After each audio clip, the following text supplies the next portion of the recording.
name is Mr. Aragozo, and welcome to the Good Habits Classroom. In the Good Habits Classroom, we learn about good habits and how to study well. Today's lesson is about memory. And you guys should know that memory is made of 3 different parts. The first part is sensory memory, and the second part is short-term memory. The third part is long-term memory. We have 5 senses. We can see, feel, hear, smell, and taste. And so, whenever we see something, hear something, feel something, or taste something, we always register everything around us. If I'm driving in a car, I see a lot of trees while the car is moving. But those things we don't really remember. They're part of the sensory part of our memory. We register them, but we don't actually remember them. When you pay a little bit of attention to anything you sense, for example, when you eat a plate of food that your mom made you and you think about how that tastes, that information moves from the sensory memory to the short-term memory. Sensory details don't go into short-term memory until you give them some attention. So, then whatever we pay attention to moves into the short-term memory. But it can't really stay there long because, as you can see, the name is short-term. It only lasts for 5 to 15 seconds.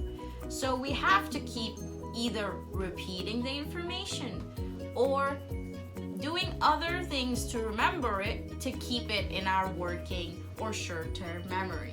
So if we want information to go from our short-term memory to our long-term memory, which lasts forever, we need to make connections and elaborate on it.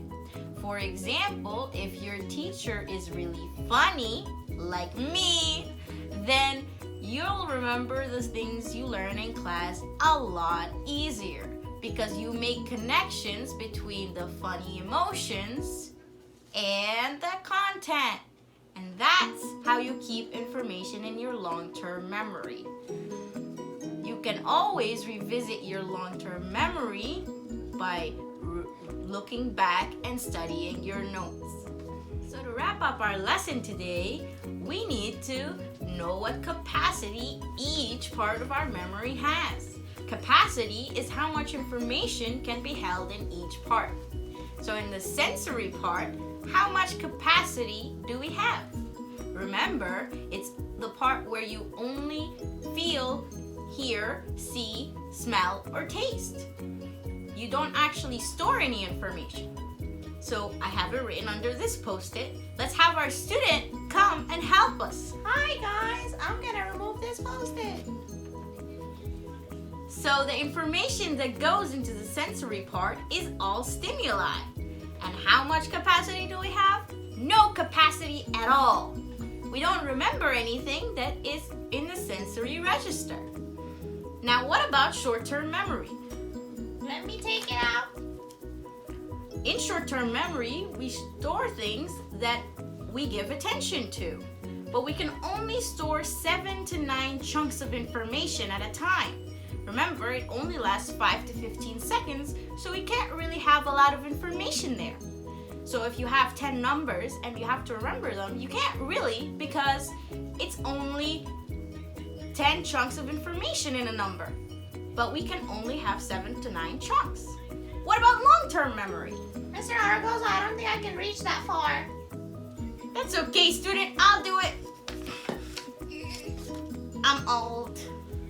So, in long-term memory, we have all the information that we can want.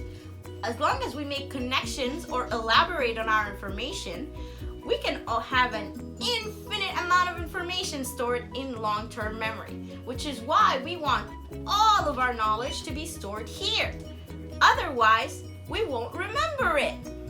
So now that we know all about memory, we're ready to learn about a lot of other good habits. Next time, we're gonna learn about the memory curve.